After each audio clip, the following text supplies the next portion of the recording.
Hello, good afternoon and welcome to the Midday News.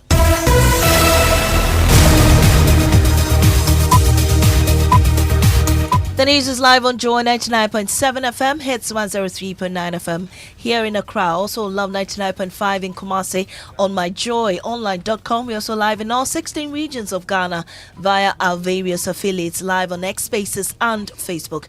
The Midday News is supported by Petrosol Platinum Energy, energizing dreams. Coming up. Okay, we have cut them off. We've unplugged from our identity verification platform. Scores of importers and other taxpayers left stranded at the tax gate, with some unable to clear their goods after the National Identification Authority cut off the Ghana Revenue Authority from its ID verification system over a 376 million cedi debt. The NIA says it now plans to permanently revoke access by deleting all data previously shared with GRA. We've written to data protection that we want to go to GRA, get access to their server and delete our data. Once they have defaulted and have shown no sign of commitment to pay what they owe us, it is only fair that after disconnection we collect our data. Well, we have details of that coming up shortly. Also, transport fares set to go up by 20% starting Friday, just 10 weeks after a 15% reduction in fares. A decision that the council has taken up to effect the increase in transport fare by 20% across the country. And this stems out of the challenges we've had over the period as a result of the reduction of 50% that we did earlier in May. We hear from the GRTCC, which says high cost of operations is to blame for this hike. Also coming up, apologize to cocoa farmers, ranking member on Parliament's Agriculture and Cocoa Affairs Committee as he slums government over the new producer prize. With this figure, can you go back in his thank you tour and tell cocoa farmers that they are very, very happy? Cocoa farmers are rather sad and highly disappointed. Well, he is accusing the management of Cocoa Board of politically motivated transfers. Cocoa Board is transferring almost everybody deemed as an NPP sympathizer. How much they have paid as transfer grant alone? Is it in excess of 10 million Ghana cedis?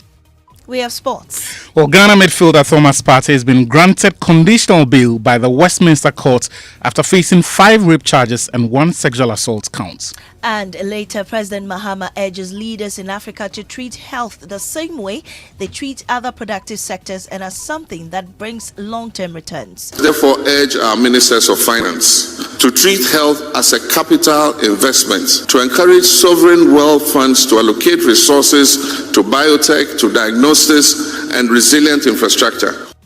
We have details as the World Health Organization Director General warns health aid is projected to decline by 40% this year. This is not a gradual shift, it's a cliff edge. Life-saving medicine in warehouses, health workers are losing jobs, clinics are closing, and millions are missing care. These and more with me, Maame, Nyamekye, Thompson. This is Joy News, independent, fearless and credible. Stay for details.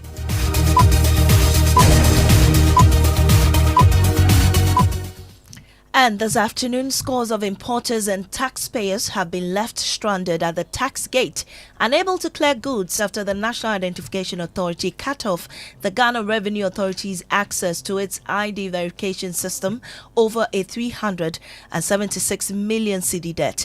The NIA says despite issuing a final demand in April and a warning in July, the GRA failed to respond or commit to repayment, breaching their service agreement. The authority warns the unpaid amount threatens the sustainability of Ghana's identity infrastructure. Head of Corporate Affairs, Williams Ampuma Dallas, confirmed to Joy News' editor, Fred Smith, that the NIA has indeed revoked access and plans to delete all previously shared data. Yes, effective 1st August. We have restricted them, that we've cut them off, we've unplugged from our identity verification platform. Okay, but why? For over 3 years, their financial obligations owed to the National Identification Authority has not been fulfilled. We followed up with series of letters, demand notice, and even before we disconnected them from the verification platform, we sent our final demand notice, but we didn't get any response from them. And so we took it that they are no longer interested in using our verification platform. So that would be 5 days since you did this. How is this going to affect their operations?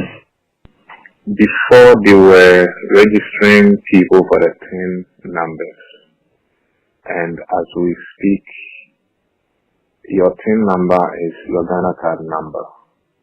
So a government policy, they were asked to stop. They are not the only institution. There are other institutions that were asked to stop issuing cards so they can rely on the NIA card and its database. Now, we sent them a bulk data to be able to do what they call matching, because they had already collected data from clients or Ghanaians, and so they needed our data to do the matching so they can properly do the verification.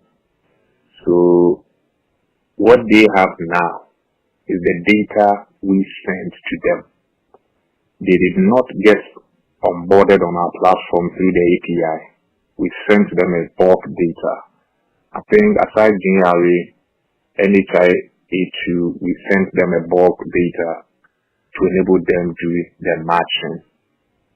Now we've written to data protection that we want to go to GRA, get access to their server and delete our data, because the data belongs to us, and once they have defaulted and have shown no sign of commitment to, as it were, pay what they owe us, it is only fair that after disconnection we collect our data so that we will know we do not have to bill them for anything going forward. That means the Ghana Revenue Authority would not be able to register new taxpayers who need to be verified so they can pay taxes, right?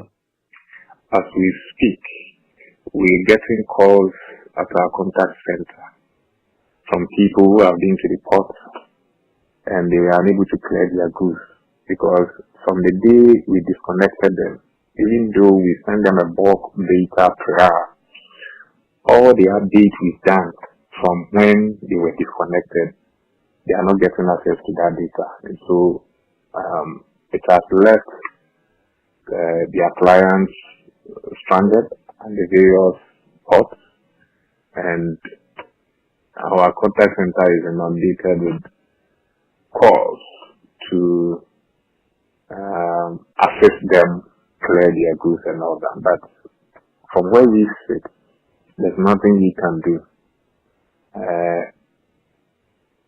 The Ghana Revenue Authority will have to fulfill their financial obligation, after which we can connect them back and commence normal business with them. And is there no government agency, the finance ministry, for instance, intervening to ensure that this is resolved amicably? We've written a number of letters. We've engaged with our sector minister, and so we did not do things arbitrarily. In fact, our sector minister gave us the go-ahead to implement this very decision, because it is affecting our operational protocols. You know, the verification platform needs to be maintained, and we need money. So if you are using the platform and you are not paying, how do you maintain the platform for it to be robust for your activities? And so had high-level discussions, and this is where we are. And that interview by Fred Smith with the head of corporate affairs, Williams Ampoma Dallas. Well, Fred Smith joins me in studio. Fred, tell us more about this, the background to this story. Well, I may say this debt has been accumulating since 2021. And just last year, the National Identification Authority informed Parliament that the GRA owed them approximately 288 million cedis. What we are learning now is that the debt has risen by about 31% in just a year, reaching 377 million cedis. This suggests that the NIA expect to receive roughly 90 million cedis annually from the GRA for the use of the Ghana card data. Well, how is this going to affect operations of these institutions? Well, let's begin with the GRA. The Ghana card number has now replaced the tax identification number, or if you like, TIN. And this means that if the NIA decides to cut off GRA's access to its database, tax collection could be severely affected. And as you heard in that interview, he says that already new tax registrations are suffering, and then clearing of port goods have also suffered. What they intend to do now is to go through the Data Protection Commission to delete what GRA has already received from the NIA, and there will be consequences for our revenue collection in Ghana. Thank you so much, Fred Smith, with that update. Well, let's hear from the head of the Importers and Exporters Association, Thompson. And so, as soon as you enter the system today with the NIA, what it means is that customs, for that matter, originally cannot do that verification with NIA to know whether this person with this number or this person with this card is the true holder of the card, is the true holder of the number or not. And so what it means is that it's going to have a challenge on the importers. And for that matter, it is going to affect GRA as well. And not only that, I'm sure, GRA also said they were going to link our NIA accounts with the banks, remember, with the banks. So these days, some of the banks, if you do, they just take they look at your number, enter it, and then take a picture of it just to verify. So it's going to have a special effect on us. But the question is, why would GRA allow such a thing to happen? And two, why would GRA will have to pay such 330 something million Ghana cedis or so just because of verification? The question we are asking is, what was the reason we went on paperless? We went on paperless to reduce the cost of doing businesses, the long queues of people who have to go to verify by themselves and stuff. Well, let's move away from that story. Transport fares will go up by 20% starting Friday, August 8th, 2025, following a directive from the Ghana Road Transport Coordinating Council. The council says the hike is driven by rising operational costs, including fuel, spare parts, and maintenance. A key trigger, according to the General Secretary Emmanuel Oheneyeboah, is the new 1 cedi energy sector levy imposed on July 16, 2025. We'll get details from Emmanuel Oheneyeboah later, but Joy News' Fred Smith joins me again in studio. Fred, what differences should commuters expect? Well, let's break it down simply. Assume a transport fare was 10 cedis before the cedi appreciated. During the period of strong appreciation, fares dropped by 15%, bringing the cost down to 8 cedis 50 pesos. Now, with a new 20% increase in fares, the cost will go back up to 10 cedis 20 pesos. That's 20 pesos more than the original fare. In effect, this new increment not only reverses the earlier reduction but adds a marginal increase, assuming all other factors remain unchanged. Thank you so much, Fred Smith. Now, Emmanuel Oheneyeboah joins me on the phone lines with more on this. Emmanuel, we're grateful for your time on the Midday News. At least we understand Ghana has made some economic gains under the cedi appreciation against the dollar. How do you justify this 20% increment? Yeah, thank you, my sister. I hope that you are doing well in your colleagues at the studio. We're great. Good. Back to your question. If you remember, we reduced transport fares about 15% on 21st May this year. However, we did that conscious of the fact that there has been this school of thought that anytime there's transport fare increase, prices of service and goods goes up. So we did that and anticipating that once we bring the price down, our services and other things will come down to correspond with our transport fare reduction. But we didn't see that. After the reduction, our spare parts and other operational components stand the same, and other things actually went up too. So we realized it's a type of utility. We were suffering for you guys to also enjoy. So we tried to reverse it. So along the line, this 1 cedi levy on our fuel liter also came into being. And my sister, somebody talks about just 1 cedi. And I tell you how heavy it probably told on our business. You were surprised. Like these coaches that fly to Marseille and other places. The minimum contribution on a daily basis is around 220 cedis per bus.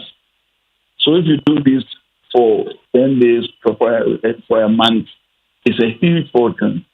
And how do we recover such losses if you don't increase our transport fares? So that we decided that we just increased it by from 20% to take care of the shortages made over the period, and also take care of the operational expenses incurred from the 1 cedi levy. All right, but you cited the 1 cedi energy sector levy as key reason, but have you had any engagement with government to explore alternatives before resorting to this hike?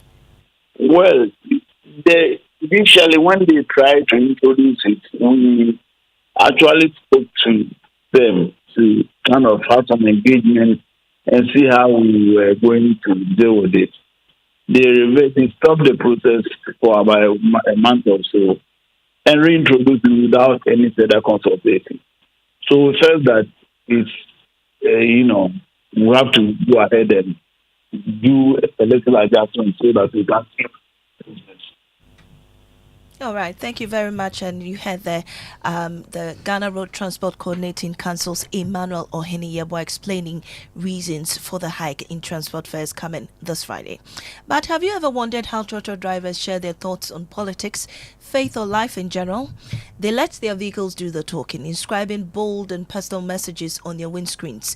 In our feature titled Talking Trotro, my colleague Kaya Yonamini engages some drivers in Accra to uncover the meaning behind the messages. Trotros are the most preferred mode of transport in Ghana's capital, Accra. They are affordable and the most convenient form of transportation. They are cheap and go everywhere. But there's something else that travels with them. Messages, usually inscribed on their windshields. From scriptures and religious symbols to favorite football teams and flags.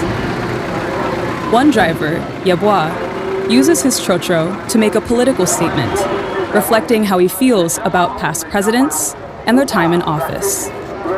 2020, I write, Mahama is better than this man. And after 2024 election, I write, Mahama is better than that man. And I can't mention that person name because I don't want any disturb. That's why I write that man or this man. Any Ghanaian can know the person who I'm talking about. It's not just for attention. Yeboah believes drivers should have a say too on national issues. Oh, if you worry me, what can you do? You cannot do anything. Because you have a freedom of speech. And I didn't mention anybody's name. And you can say, I said this man or this man. If you are a sensible person, you see that I'm talking about this man. But you can't tell me that this man I'm talking about. Or if you see the dollar with CD, the dollar is higher than CD. But as now, dollar come down.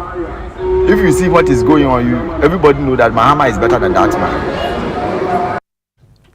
And that feature by my colleague Kaya Laguada Yunamini. And you're still listening to the Midday News here on Joy 99.7 FM. We'll take a break. We'll return shortly with sports. And also apologize to cocoa farmers, ranking member on Parliament's Agriculture and Cocoa Affairs Committee, as he slams government over the new producer prize. With this figure, can you go back in his thank you tour and tell cocoa farmers that they are very, very happy? Cocoa farmers are rather sad and highly disappointed. He's also accusing the management of Cocoa Board of politically motivated transfers. Cocoa Board is transferring almost everybody deemed as an NPP sympathizer. How much they have paid as transfer grant alone? Is it in excess of 10 million Ghana cedis?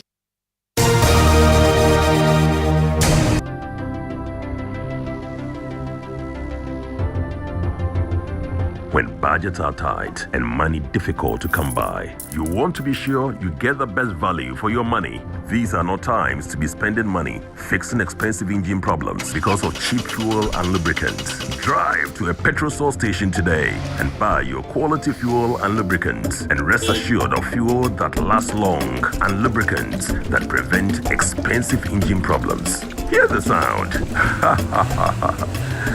Petrosol, clean fuel in full quantity. When I wake up in the morning, I brush my teeth with Kale Charcoal toothpaste. This gives me confidence all day. Anytime you meet Amma, don't be surprised I smile showing my beautiful white teeth, because I don't have cavity thanks to Kale Charcoal toothpaste for its natural charcoal properties. In fact, we are like twins. I can't go without my Kale Charcoal toothpaste. That be why I dey use Kale Charcoal toothpaste morning and night when I dey go bed safe. It dey make my teeth white when it dey comot every scent from my mouth inside. My confidence level they go up, so I dey show my 32 teeth all. Introducing the Kale Charcoal toothpaste, formulated with activated bamboo charcoal powder, ensures whiter teeth and removes bad breath. The strong natural property of the activated bamboo charcoal removes bacteria, absorbs surface stains on our teeth caused by coffee, wines, and tobacco. Welcome, Kale Charcoal toothpaste. Kale Charcoal toothpaste, Sankofa Yenchi. Kale, happy smile. This advert is FDA approved. Welcome back to the Midday News. Achu is here with the latest in sports. Achu, what's happening to Partey? Well, he has been granted a conditional bail after being charged with 5 counts of rape and 1 count of sexual assault. He appeared at the Westminster Magistrates Court earlier today to answer for those charges against 2 women and a charge of sexual assault against a 3rd woman. The alleged offences took place between 2021 and 2022 when he was playing for North London club Arsenal. And today he appeared in court in a black zip neck jumper, black trousers, and carried a navy blazer as he entered the court. His bail conditions state that he cannot contact any of the 3 women and must notify police of any permanent changes of address or international travel. The charges follow an investigation that started in February 2023. So he's free now to go and continue his career, where after signing a new deal with Spanish side Villarreal. Well, his life is still going on. Thank you very much, Achu, for that. Now, Ranking Member on Parliament's Food and Agriculture Committee, Dr. Isaac Yao Opoku, has criticized the government over what he describes as unfulfilled promises and political gimmicks surrounding cocoa producer pricing. He's calling on the government to issue an apology to cocoa farmers following the announcement of a new producer price for the 2025-2026 season. The revised price has been increased from $3,100 to $5,040 per ton and is set to take effect from Thursday, August 7. The adjustment was approved by the Producer Price Review Committee, chaired by Finance Minister Dr. Kesiola Thompson. We'll hear from the NPP minority members on the committee shortly, but first, here's the Chief Executive Officer of Cocoa Board, Dr. Randy Abe, justifying the new price. And let Kojo know that whether it is spot pricing or average, last year was better than this year. If you check spot price today, 7.4. Check the spot price at the time that this thing was made. And I'm saying that you declared an FOB of $4,850, out of which you gave the farmer 3.1. Even when the prices are relatively lower than last year, we've declared an FOB of $7,200, out of which the farmer is getting $5,040, which is 70%. However, addressing the media today, the ranking member on the Agriculture Committee, Dr. Isaac Opoku, criticized government for failing to honor its campaign promise of paying 6,000 cedis per bag to cocoa farmers.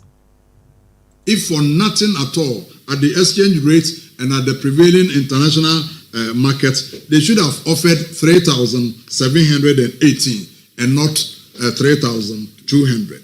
In any case, is this figure of 3,228.75 per bag, is it what His Excellency was referring to when he said cocoa farmers will be very, very, very happy when the producer price is announced in August? That was the words of His Excellency the President.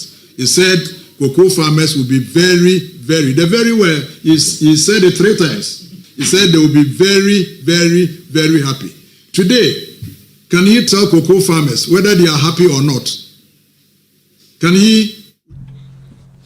Well, Dr. Opoku is also unhappy about what he describes as the politically motivated transfers of staff at Cocoa Board, especially individuals employed during the NPP era. What was the motive of the NDC when they insisted, whilst in opposition, that the then government should have paid cocoa farmers at least 6,000 Ghana cedis per bag? Would the NDC governments admit that they were reckless in their demand for the then government to pay between 6,000 and 7,000 cedis per bag? They also said Cocoa Board is broke. And again, they also said Cocoa Board today is a collapsed industry, among other things. What they have failed to tell Ghanaians is how much revenue Cocoa Board had generated from cocoa sales in the 2024-25 season. Is it in excess of 3 billion? And here, the ranking member on the Food and Agriculture Committee, Dr. Isaac Iyao Opoku. President John Mahama is sending a strong message to leaders across Africa that health is not just a cost but an investment. He's urging finance ministers in Africa to treat health the same way they treat other productive sectors and as something that brings long-term returns. President Mahama delivered this message while leading the African Health Sovereignty Summit. Therefore, urge our ministers of finance to treat health as a capital investment, to encourage sovereign wealth funds to allocate resources to biotech, to diagnostics, and resilient infrastructure, to call on economists to revise national accounts to reflect health as productivity multiplier and not a consumption expense. Act decisively at 3 levels. And the first one is that globally, we must champion a new health governance architecture that reflects a multipolar, digitally interconnected, climate-challenged world. The second one is that regionally, Africa must scale up its homegrown solutions.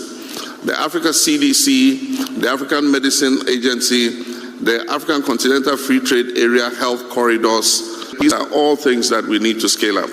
And then nationally, this requires political will, domestic resource mobilization, and as DG Tedros said, effective leadership. Well, in his speech, the Director General of the World Health Organization, Dr. Tedros Ghebreyesus, warned that global health aid is projected to decline by 40% this year, a big drop that threatens progress in health services worldwide. As you all know, sudden and steep cuts to aid are now causing the most severe disruptions to health systems since the peak of the COVID-19 pandemic. According to WHO's latest analysis, health aid is projected to decline by up to 40% this year compared to just 2 years ago. This is not a gradual shift, it's a cliff edge. And you are there, Dr. Tedros Ghebreyesus, Director General of the World Health Organization, Taking us to what's trending, and Jackie is in studio with me. Jackie, Yes, what's AC. trending? Well, Thomas Partey is trending after he was granted bail. A lot of people on social media are talking about it. But then let me throw a quick spotlight on some of the charges. Yes. Yeah, summary of the charges. So the first charges in our rape of complainants, one between April 2021 and May 2021 during a consensual vaginal sexual intercourse. Second one too was anal rape. Third one vaginal rape. The next one too anal rape, vaginal rape, and the other. I mean, it's a lot. A lot of people. 5 counts of rape. Yes, and also one comment here says that. Ivan says that whether he's a good player or not, whether you hate him or not, justice must be served. If he's innocent, no one deserves to be tagged as a rapist, because if he's found innocent, that name tag will always be his nightmare wherever he goes as a player. Just be careful and know your boundaries. Yeah. Thank you, Jackie, for that update. Well, we are hoping that he comes out free or innocent. You know. Yeah. But that's how we end the midday news here on